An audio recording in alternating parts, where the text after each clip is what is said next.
there's a reason why most of the betting markets and most of the pundits have Arizona as probably his most likely of the what I call the 8 battlegrounds. I don't know if I would agree with that. I think North Carolina is probably even more likely. But wow. Yeah. So Arizona is all 15 counties have a Republican Party registration shift. So in my pessimistic model, I carried forward the loss of Maricopa into 2024 by about the same amount. And I don't think that's going to happen. Maricopa has 77,000 more net Republican registration growth than they had in 2020. And right now, Arizona's R plus 6.8, but the turnout is R plus 8.3. So turnout is exceeding the state's party registration. Now, we don't have updates over the weekend of what happened in Maricopa, which is, of course, 60% of the vote statewide. But my gut is when that drops this morning, there will be a Republican lead, probably over 200,000. All right, guys. Thanks for tuning into the live last night. I know we had some technical issues getting some people in, but thank you for those of you who did join. Great numbers from Jessica Anderson at the Sentinel Action Fund. Tomorrow is the big day. Robert Cahaly of the Trafalgar Group and Seth Keshel are here. Seth's got his final predictions based on his data models that we will go over. Saturday Night Live going all in for Kamala Harris, but they're also going all in for Tim Kaine. I'll explain in a second. And Obama campaign manager Jim Messina sends the Democrats a very, very big warning. So we got a lot to get into. Before we do that, tomorrow is election day and there's a lot of uncertainty, but there's one thing that you can be certain of. If the IRS has you in their sights, they're going to come and get you. I hate to be dire about this, but that's just the reality. They've got the full power of the federal government behind them. So if you owe back taxes or you've got some flags on your thing, whether it's personal or professional, 5,000, 5 million, it doesn't really matter.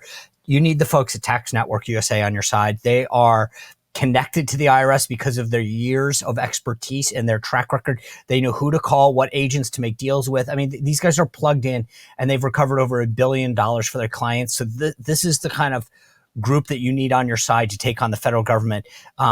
Like I said, they've been doing this for so long. Their track record speaks for itself. The connections they have inside the IRS, which agents to avoid, which agents they can make deals with.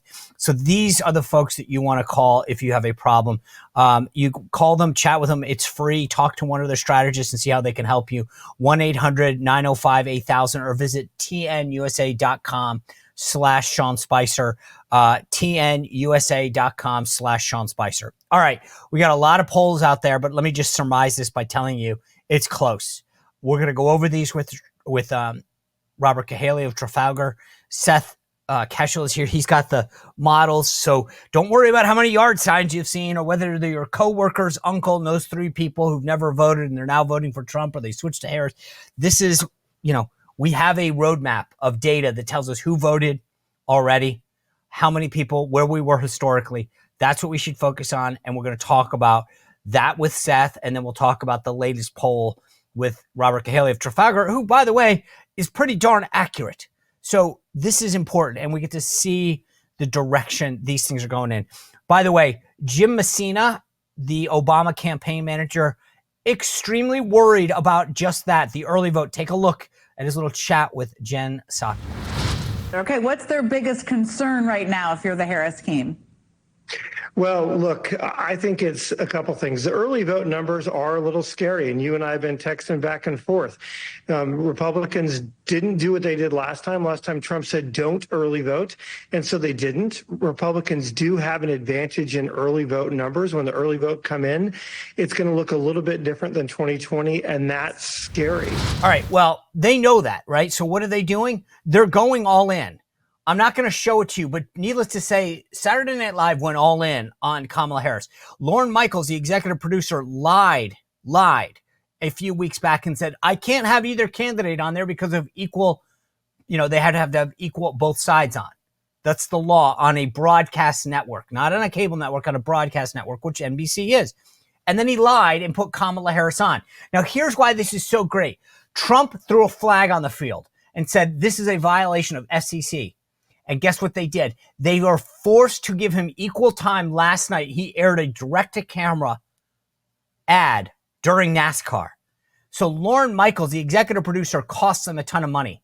But it also showed me that they're worried about a lot more. Because then they did a skit with Tim Kaine. You might not even remember who that is. It was Hillary's running mate. He's actually a senator from Virginia. He's facing a guy named Hung Cao. former Navy captain, EOD specialist. And the joke was that no one could remember his name. So what did they do? They brought him on and did a skit with him about remembering his name, because they really are concerned about this. Hung Kao is also entitled to equal time as well. This is what's going on, folks. I mean, just trust me. Listen to the Sunday shows yesterday. The media knows that Trump is on the ascent. The numbers prove it, and they are scared. They are worried about this. All right, we've got a lot to get to with both Seth Keshel and Robert Cahaly. Before I do that, I want to tell you a great new sponsor that we have. You've heard me talk about wellness, getting healthier, and I've gone up and down weight-wise for quite some time, and I wanted her to try something new. My friend Seb Gorka, you've seen him. He's lost a ton of weight. I asked him, Seb, what did you do? He and his wife, Katie, found this place called PhD Weight Loss. I hooked up with them. I've now lost almost 4 pounds in the first week. This is totally different. No pills. You get a coach. It's unbelievable. And 74% of us, I hate to tell you this, are overweight, according to studies. I mean, that's so how we approach it. And I've done every diet in the world, guys. Keto, Atkins, low carb, low calorie. I've done everything. But with PhD Weight Loss, you work with a nutrition, a real life person. Get on the phone with them. They go over goals for you, what you like, what you don't. And they create a tailored plan for you. And there's accountability. I love working with them because I don't know about you. Like, I love the accountability phase. I love having someone live that I can call and text and talk to and say, what about this? Or I'm traveling. What should I do? And they, I was in Arizona. They put a whole plan together and said, okay, here's where you go. Here's where you stay away from. And it works. But it's not just a quick fix. It's a long-term lifestyle. So you're going to be hearing a lot about this from me. And if you're interested, you want a one-on-one consultation, you can call them at 1-864-664-1900 or online at myphdweightloss.com. myphdweightloss.com. I'm telling you, if you're serious about doing this, these guys are serious. They give you the coach, the nutritionist, the accountability that people like me really need. Check them out, myphdweightloss.com. All right, without further ado, Seth Keshel. Seth, welcome back to the show. Great to see you. I'm excited to hear these final predictions, but I want to start with a piece that you put out. And it was funny. I think this interrupted you, but Ann Selzer put out that Iowa poll showing Harris up by 3. You took issue with it. Tell us why. Well, look, the biggest tell that the poll is not correct is that if it were true, Harris plus 3, which is a fairly comfortable lead, that would deprive Trump a route to the White House of North Carolina, Georgia, plus Pennsylvania. So you'd think that if she were in the catbird seat in Iowa, that she'd go try to exploit that and rip that away from Trump and make it an even tougher climb for him to go back to the White House. As far as the polling goes, it was a Biden plus 2 recall sample, which means who did you vote for in 2020? Her sample was Biden plus 2. Well, Iowa was Trump plus 8.2. So the recall was more than 10 points left of what the actual result was, and she got Harris plus 3. So, I don't like to point conspiracy fingers at the first thing, but that certainly tanked the betting markets and I think gave a narrative that, hey, there's something going on here. But that's 21 points left of where Trump versus Biden was at plus 18 in June. And all the other swing states that were polling about the same then are polling to the right now. But you're telling me Iowa ran 21 points left. This isn't nice. I love every other poll is considered an outlier because it's either like she's on all the shows yesterday. Everyone's like, how come Trump's screwed? And it's like, well, why can't that one be an outlier? And I looked at the methodology too and was like, this doesn't make sense. All right. I agree with you on that, though. This to me, and the best part about it is in 24 hours, we're going to see how wrong she was. But let's get to these final predictions you did. I want to start with Georgia. Let me just you wrote, well, I don't want to, but you walk through Georgia. Tell me where you think this thing ends up. And you did this thing. If you're not reading Seth's Substack, he lays out the cases, what Harris might do, what Trump, but it's very balanced. So tell me where you think the state of play is in Georgia and what she needs to do, what he needs to do. And then as you lay out in your thing with the final prediction. So each state gives me a different equation I have to consider. So Georgia doesn't register by party. I found a mirror of Georgia in Duval County, Florida, and they swing together for the last 20 years. And Duval has an R+2 turnout right now heading into Election Day. It's probably going to be at least R+5 when it's all said and done. Looks like it'll go back to Trump, and with it, Georgia should go. Now, as far as Georgia goes, my prediction was Trump plus 4.1%. And that was a merging of my pessimistic model, which gave Harris a possible edge if 2020 trends continued, and a registration model with Duval was Trump plus 5.6. I took the average and then I split the difference towards the registration model, which because of early voting looks to be the one that's on track. So there are about 80% of the vote from 2020 is cast now in 2024. So there are 4 million votes out of 5 cast in 2020. And that means that there are 58 counties that are over that 80% mark in Georgia, and 56 of them are Trump won counties. And a lot of them are overwhelmingly white with a lot of first-time voters in North Georgia and some key Democrat strongholds. Fulton County is much whiter than it was in 2020 in the vote. Clayton County is not turning out. Gwinnett isn't where it was. And rural black vote isn't coming in Georgia. So Trump definitely is probably a couple 100,000 minimum votes better off at this point than he was in 2020 with a mail-in election. Enough to win it. Arizona, your home state there.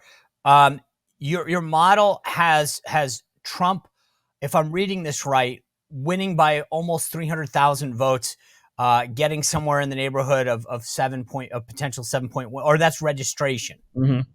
So in both of my models, Trump carries Arizona, including the pessimistic. The thing that was interesting, even in your pessimistic model, you had Trump still winning by 1.4. So just for people watching this right now, in your models, basically there's no way that Trump can lose Arizona.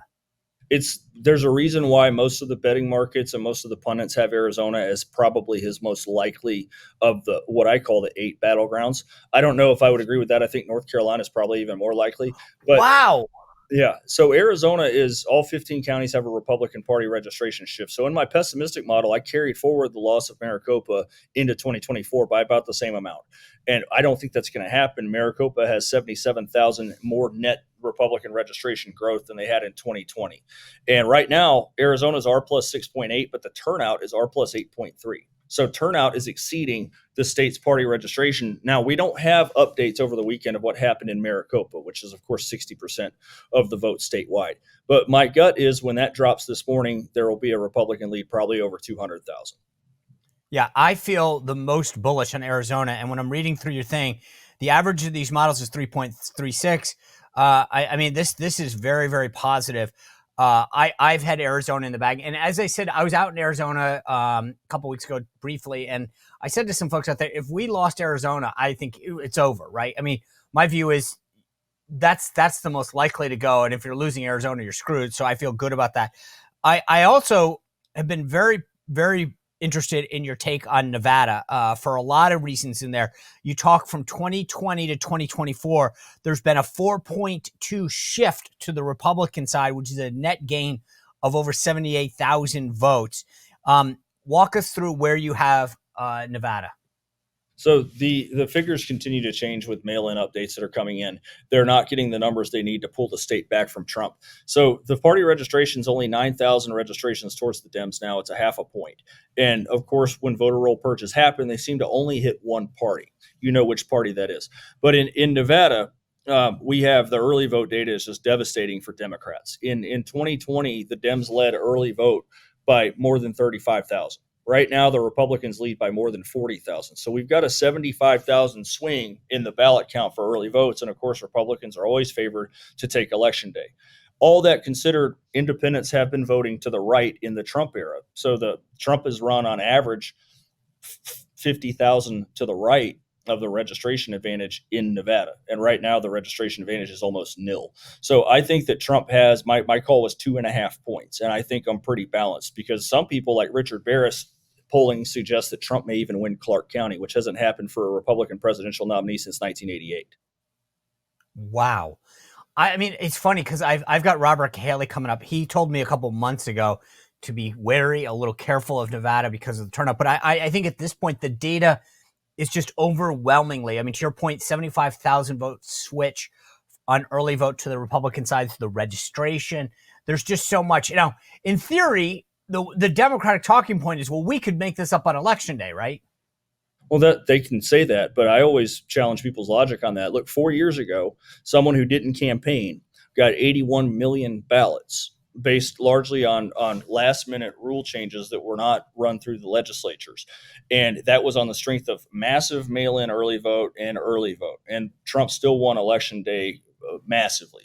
So if we think that in the very next presidential election that they're going to depart from the ways where they got 81 million ballots and suddenly become the in-person on election day party, I don't think that checks out.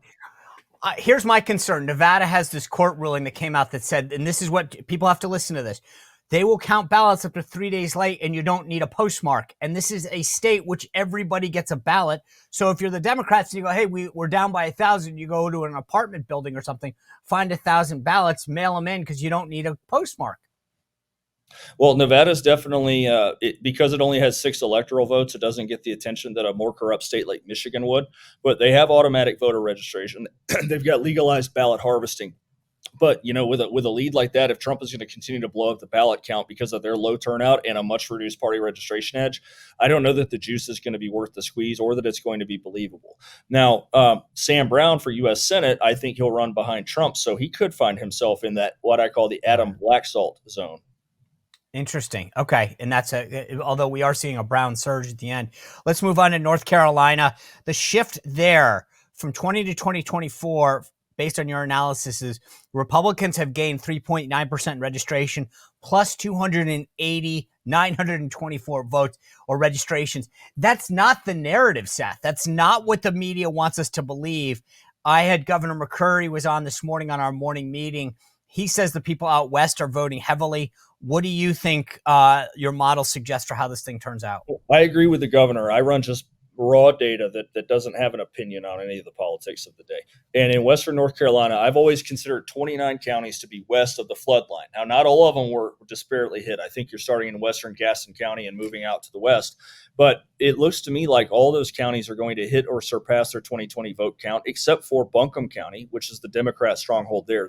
They're missing about 36,000 votes from their 2020 ballot count, and they only had 19,000 election day votes last time.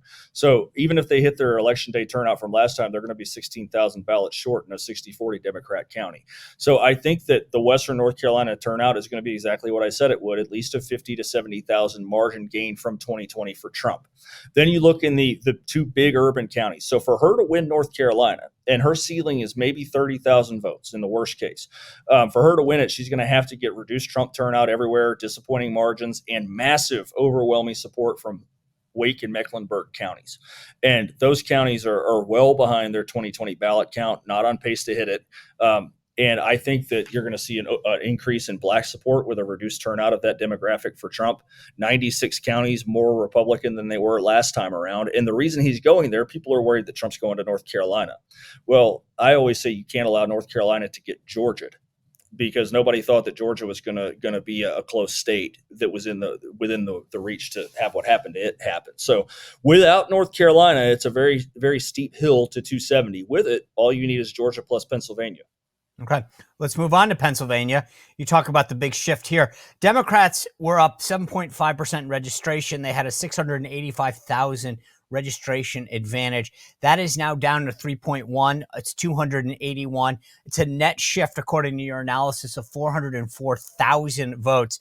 Talk about what your model suggests there, because what I was shocked about when I read your column in Substack was even your pessimistic model has Trump winning by 1 point, right? And my registration model is more like 4.6, which it seems a little bit bullish, but Echelon Insights just put out Trump plus 6 in Pennsylvania. So the state is 64 out of 67 counties have a Republican shift. This was the biggest Republican shift yet in the entire stretch of time since 2010 that Pennsylvania has been shifting Republican by registration. Even Chester County on the very last week made a move to the right from 2020. So Chester County is right shifted since 2020, and that's the Philly suburbs. So the fact that Trump right shifted Chester County is a pretty good sign that he's not going to have big erosion, if any, in Montgomery, Delaware, Lancaster, York, counties that are suburban Philadelphia or nearby.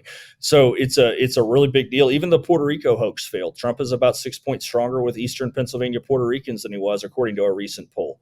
So the key thing for Pennsylvania folks to understand, one of the states we have issues with data with is Michigan. We don't have great data from Michigan, but Pennsylvania we do. Mail-in returns is 20 points better off for Republicans than it was in 2020 with a far reduced mail count. So the gap between Republicans and Democrats in the last election was about 900,000 returns. So Biden had a 900,000 firewall in 2020. Right now it's about 400,000. And Trump won election day, I think, by over 30 points in Pennsylvania in 2020.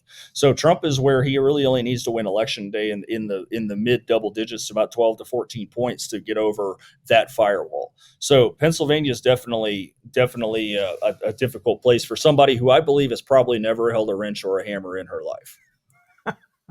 All right. You wrote likely county flips: Bucks, Erie, Lackawanna, Monroe, Northampton, Wisconsin counties.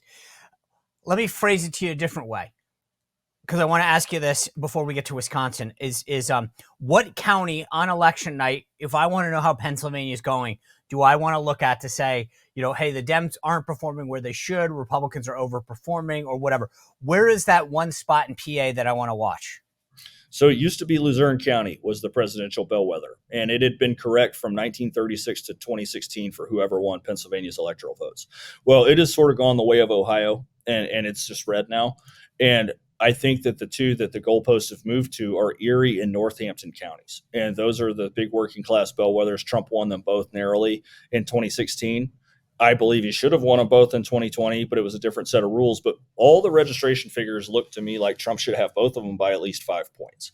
So if he wins those two, we're in for a good night. Should be. And I also think that you're going to have a drastically reduced ballot count in Philly County and Allegheny County, which is core Pittsburgh, based on the local models of where people are turning out. And the heavily, densely urban black precincts are not turning out anywhere near where they were in 2020. So unless they're going to be coming out here in the next 36 hours to turn out and vote in person, then Trump should have a big down drop off in ballots against him in those counties. But also the ones that do vote are going to vote several points more Republican at least. All right, talk to me about Wisconsin. Wisconsin's bad state for polling, and I don't mean that as a negative. No, everyone agrees. It's just always off, and Wisconsin's a statistical tie no matter which way you put it. Whether you're looking at your Trump plus ones, your Harris plus ones, it usually polls left but votes right of Pennsylvania and Michigan. I have the pessimistic model for Wisconsin at 1.3 in favor of Trump. Same thing going on in Milwaukee as is going on in Detroit, as is Philly, Charlotte, Raleigh. And Dane County is really their big energy hub, and that's where they have to get the job done, as the rest of the state has a massive working class shift to the right. So 1.3 on the pessimistic. I got it at 3.3 on the registration, which was difficult to peg because I was using Iowa as a whole as a comp. But when you average those out, I'm at 2.2, and that's what I'm going to call for Wisconsin, about 2.2 points. But, okay. Any big drop-off in urban turnout and a bigger than expected normal could put that towards surprising numbers. All right, I asked you about PA. On election night in 2016, we were watching these returns come in. Broward County in Florida wasn't coming in for the Dems the way it should have. We knew we were doing well. There were some counties in North Carolina and also Northern Virginia. All states, North Carolina is a 7:30 close state. Virginia is a 7 o'clock p.m. Eastern time zone. What are you looking at early in those early polling, the ones that close 7:30, 8 o'clock, to know how we're doing?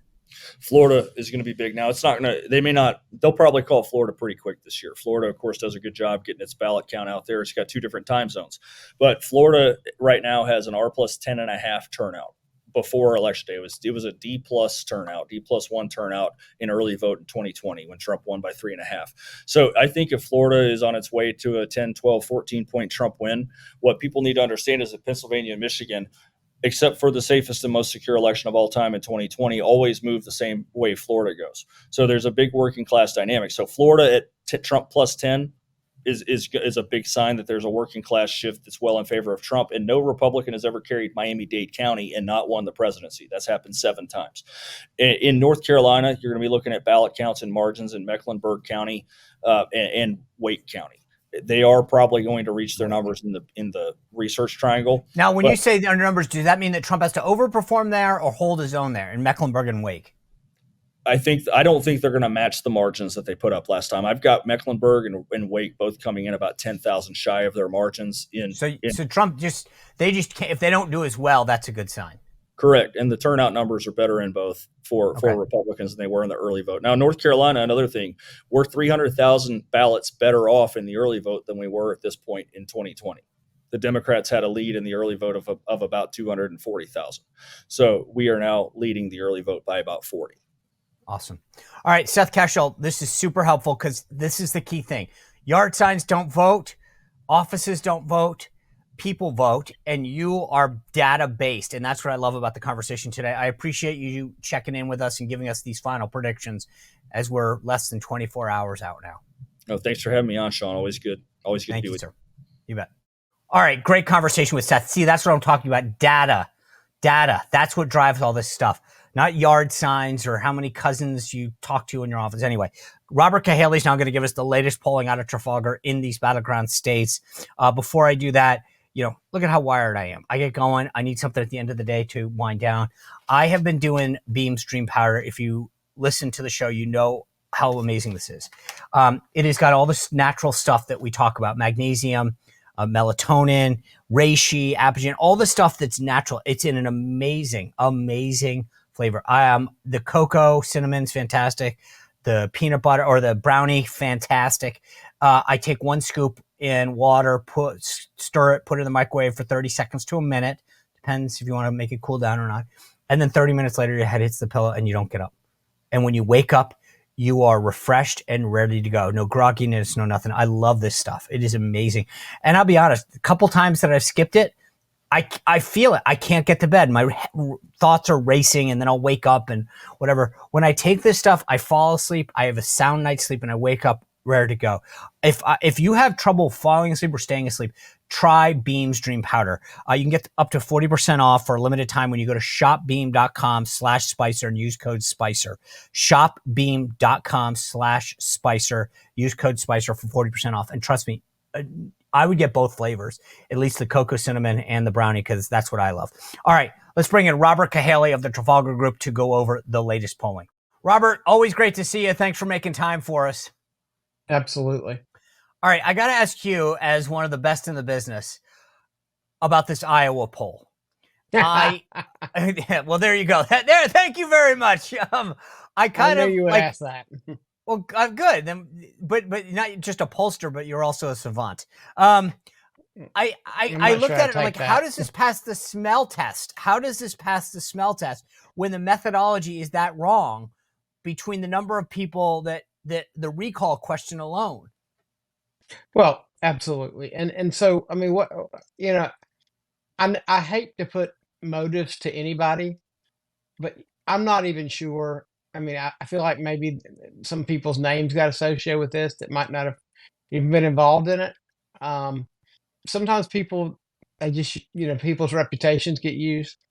But for example, the Des Moines Register poll, I think it was NBC and Des Moines Register, had Nikki Haley finishing second in the Republican primary by 3 or 4 points. I mean, it didn't happen. And they had Trump under 50. So I wouldn't put a lot of stock in that. I think that, and I believe they had Trump beating Cruz in Iowa too. So I'm not sure how much stock I'd put in this. I mean, I hear all this gold standard stuff, but I would tend to trust Emerson College over the Des Moines Register any day of the week and twice on Sunday. And I expect you'll see a poll from Matt Towery coming out. I don't want to spoil whether he's released that or not. I know he talked about it. That will be more like Emerson College and less like the Des Moines Register. Well, so I like it just because we can dance on our grave when the results come in and we can say. Well, I don't want to talk about dancing on graves. No. I know you don't. But I don't. My point isn't about her. It's about the media that used this all day yesterday to drum up support. But I want to go, like, the media would normally have called this an outlier, but because it was anti-Trump, they went all in and spent all day. But let's get to the latest Trafalgar polling this morning. Let's start with Pennsylvania. You've got Trump up 48.4 to 46.7. Yeah, 1.7 margin. So what is that? What is that a good trend? Should he feel good? We just talked about the data and the early vote in Pennsylvania. How should the Trump team feel about Pennsylvania? I mean, I think they should feel good because the other thing is we do have a hidden Trump vote, and it's harder to detect this year because even when we can identify a discrepancy, to cajole them and get them to actually tell you the truth, even through some of the mess methods we have, they just don't want their name on a list. And so I think that hidden Trump vote could be significant in Pennsylvania. It could be 3 or 4 points. And so it may very well be that he's doing extremely well, but this is the vote that we feel most comfortable giving at this point. So Wow. I Of all the expect there to battleground states? no, I'm saying this is where we think it is most likely to be if the hidden Trump vote Oh, that we can't identify. If the hidden Trump vote we can identify votes, we think this is where it'll be. Now, if the ones we can't identify, we think it could be significantly more. And if he outshoots it, fine. But this is also Pennsylvania, and I have been uniquely skeptical going back to 2016 about Pennsylvania and their elections. And that is not a 2020 phenomenon. I've always talked about that, and you may remember that. So Pennsylvania has shenanigans. That's all I'm going to say, but they do. All right, And you so got Dave McCormick up 47.4 to Bob Casey, the incumbent Democratic senator there, 45.9. But I thought what was interesting there is that there's 5.7% undecided. Casey's been in office for a while. Does that help McCormick? I think for it to be that close for an incumbent is rough for Casey. Now, and this is one state that I think there could be some people who vote for Trump who also vote for Casey. I don't see that as the case in the other 2 Rust Belt states. I think whatever Trump gets is what they'll likely get. But yeah, I just right now this is what we have. With I think it bodes well for McCormick. I think McCormick has run a very good campaign. Casey at the end has tried to attach himself to Trump, which I think is really funny. But it's just kind of where that one is right now. But I think it bodes well for McCormick. All right, let's stay in the blue wall for a second. You got Michigan there. Trump up 47.8 to her 47.4. This razor close. Yes, it's very close. In very close. What do you make of where this thing ends up? Sorry about that. That one I think is a little bit. That one is a little bit of a jump ball. I think if the Trump hidden vote is what we think it could be, I think he'll win that one. If it doesn't materialize, but just a little bit, he'll win that one. But if, on the other hand, it doesn't materialize at all, I think that one is probably going to go to Harris. And it really kind of depends on where the Muslim and Arab American community, whether they buy Kamala's message or whether they have seen the contradictory commercials she's running in other states. And I would assume if the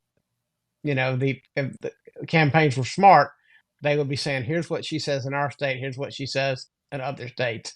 If they get that accomplished and make them skeptical, I think Trump's going to win that one.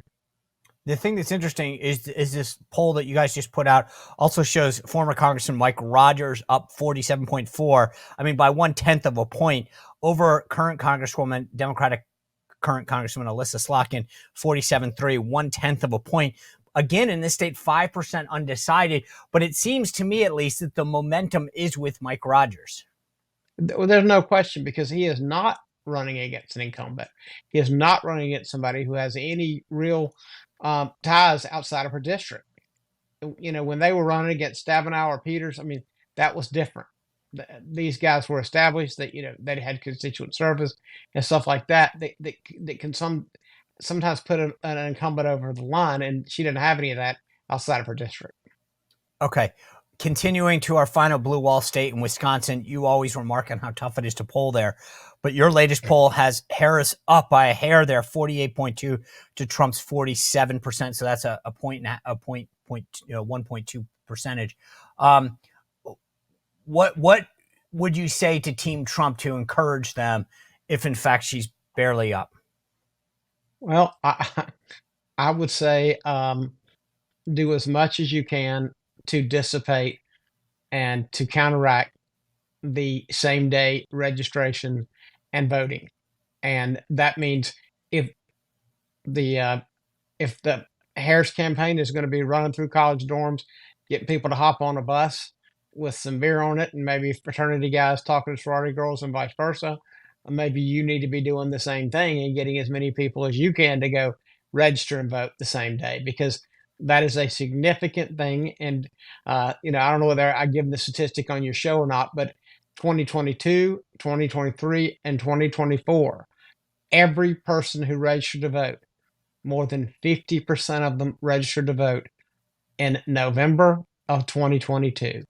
That is enough to move that election by a couple points back then. So that same day voter registration turnout is very, very effective. Now, I understand that Turning Point has done some really good work here and might have taken a lot of these kids off the field and gotten them already registered to vote and voted. But like I said, I would just make sure that they are doing an equal operation to get that done, because it's significant and it can make polling very, very difficult there. We always talk about everything's within the margin of error, but I did think it was interesting when I first talked to Eric Hovde, the Republican nominee in Wisconsin that's running against the current Democratic Senator Tammy Baldwin. He said, yeah, I'm kind of tethered to Trump. Trump wins, I win. He's got to pull me over the finish line. But your recent poll has him up actually ahead of Trump and ahead of Baldwin. Not by much, but he's up 48.4 to Baldwin's 47.9. That's got to feel good if you're Eric Hovde, because clearly the wind's at his back. Yeah, I think so. Because the thing is, there are people who don't, some of the information they put out and some of the feedback we've gotten is that they think she's corrupt. I think, and I was, trying to do some research, and they said something about her living with some person that's that's a banker, and she's on the banking committee, and that was something that they thought was really suspect, and that she literally is. They don't feel like she even visits the state very often. Some of the feedback we've gotten on her. That's what I hear all the time. People on the field say we haven't seen her. We don't know where she is, and I find that so odd, because I can't believe that the Democratic leadership would be pouring money in there and saying, "Hey, at least you got to show up." You and I have talked, especially when I've seen senators do that really well. I can tell you, my hometown's very close to Lindsey Graham's, and people see him in the grocery store a lot. I mean, this guy knows how to be seen in his district, man. Whether it's Waffle House, the grocery store, people run into that guy all the time. That doesn't surprise me, not one bit, that Lindsey Graham is always around. We've talked about Nevada in the past, and you've warned me not to get too optimistic there. Your latest poll has her barely up 47.8 to 47.6. The third party number that we talked about last time went way down. It seems to have solidified there. And Jackie Rosen, the Senate candidate there, the incumbent, is barely up over Sam Brown. Just, I think within the margin of error of 47.6 to 44. We've got a final Nevada coming out later today, because I always like to poll Nevada again after, Super Saturday, when a lot of the unions do a lot of big work, and I know what I expected to happen. And preliminary, it looks like they did a lot of what I thought would happen, but I'm not. That number is going to change a little bit. I can't tell you how it's going to come out. I could flip a coin right now because it is that close. So we'll see how it comes out with the final weighting and everything else. But we did go back in the field one last time in Nevada because of what we've seen before. So I have been bullish because of the early vote numbers, a massive swing for Republicans that they've never seen, both in Washoe County, where Reno is, Clark County, and then the rural counties. Why isn't that a bigger deal then? Well, and it may very well be. It's just what they can do on election day. The numbers look pretty good in the past, but what you have to understand is we don't know whether the Republicans have been cannibalizing their election day vote there. We don't know. That's the problem with a lot of these places. You just don't know. And what I have seen is, of the major states that have a significant Hispanic population, Nevada is the one that I see the least. Not that Trump's doing badly. He's doing better than anybody ever has. but he doesn't seem to be as strong with Hispanics as he does in other places where he's at, 40, 50% of the vote with Hispanics.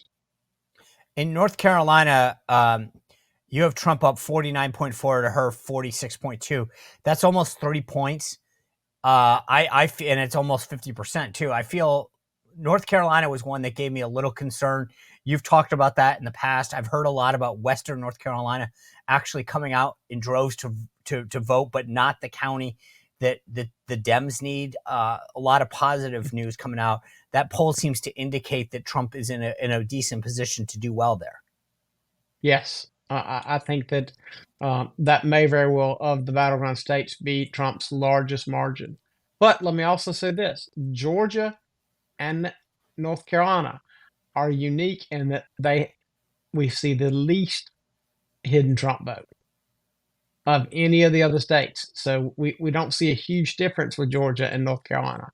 So if the hidden vote is there, like it could be, then Georgia and North Carolina might not be as big of victories as what one of a state like Nevada or a state like Pennsylvania could be, that have such big hidden vote.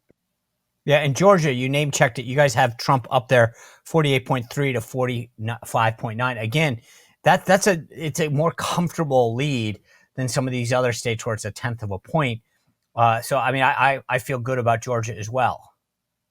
Well, in Georgia, the numbers have been, early voting numbers have been good. Now the absentee ballots are significantly down as a portion of early voting, but the in-person early voting is what's so big. And right now, I think the last statistic I saw was maybe 27% African American turnout. That needs to get to 30 for the Democrats to have a big chance. And it usually is even above 30 in early voting. So it's unlikely they're going to make up that number. And I don't know whether you know much about the counties that opened up election offices for ballot drop-off on Saturday, which was, some would argue, against the rules. But the Republicans did lose that lawsuit. I think there was a discrepancy of how the law was interpreted. But that, while people don't like that, that is symptomatic of fear that they don't have enough votes. So I will tell them to take some comfort in the fact that they felt that desperate. That's the whole souls to the polls thing, right? Mm-hmm. Yeah. All right, Arizona. This is interesting because this race has Trump. I mean, we talked about it, but I think the thing that you mentioned to me a while back is that Senate race there. Kari Lake has definitely closed the gap. You had said there's no question. A while ago that we have one more coming there too. See, well, this is why you're going to surprise you, because you had said back in the day, keep an eye on this. You thought that Kari Lake, and surely it was like boom, boom, boom. She has continued to move to the right. A bunch of polls have shown her up 1 or 1.5, 2. She's definitely got the momentum on her side, doesn't she? I think so. And the other thing is, Kari Lake and Trump share something, and that is people who are hesitant to say they're for them. Because if you're afraid of being put on a list because you're for Trump, you are just as afraid about being on that list if you're for Kari Lake. I mean, she is seen as the election denier in chief. So that is someone they are very afraid of, that people don't want to be labeled as, election denier, because apparently that's just, you go straight to the gulag. So yeah. So she is one of the only candidates that we see also hidden vote for. The last thing I want to touch on, Ohio, Trump will win very well. But you guys have a poll out showing that Sherrod Brown, the current incumbent, longtime politician, coming out in Ohio too. Damn. Oh, see, well, this is that's the only ones we have. Just those three. Okay, but Moreno why is he not doing better?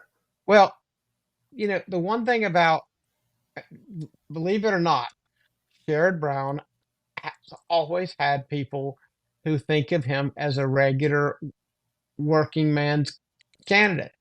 Now, he might not vote that way, but people get ingrained that he has a common man touch, and right. that is hard to break, even if it is not true at all anymore. But I will say, in the end, I think that most people, some of those undecideds, I think that will break off for Trump, I think will go his way. I mean, that one is I think he was like a few tenths of a point behind. We haven't finished the Ohio one. We're going to get some more data collection this morning, so that one's coming out. I mean, it might not change very much. It might change just a hair, but I think that one is one to watch. That was definitely one to watch because I think that one's going to be very, very close. And Ohio should count its votes pretty quickly. That's right. Robert, always appreciate you and the work that you guys do and the way that you break these things down. It's so common sense. I appreciate you taking the time to share with us at this critical time in the election. I'll give you one other thing. Keep your eye on New Hampshire. Not as much for a Trump win, but if Trump, New Hampshire will report their results pretty early. But if Trump is only down by 1 or 2 points, or if he's winning, get ready for a big night. I agree. Hey, listen, I've been on the New Hampshire train way early. No, I'm not on the train. I'm just saying if he's only I know, but I've been saying watch New Hampshire, watch New Hampshire. That's right. Get on the because it's going to be a big night for Trump if New Hampshire is that if he does that or hold his own in Virginia, it's going to be a huge night for Trump. Yeah, Robert, thank you. Virginia is. I don't know about that. No. I said if he keeps it close. No, I agree with that. Sorry, close. Yeah. Just I'd like to see him take it over the top. I misheard what you said. You had it right. Robert, thank you. Appreciate it. It's always good, Sean. Thank you. Thanks to Robert for that. We have a great show in store for you tomorrow. Remember, we're going to do the show and then we're going live all day long. It's going to be amazing. Make sure you set that button now to watch us all night long. We're going to be streaming on YouTube and all across all platforms. We've got some special guests. When I go on Megyn Kelly, you'll see that, so you don't have to worry. We're going live all night long. Join in, get in the car. We're driving all night, election night. So hit that notification and subscription button. We'll see you back here tomorrow on Election Day. Go vote. Well, if you enjoyed this content, make sure to like this video, subscribe, and click the notification bell to get more.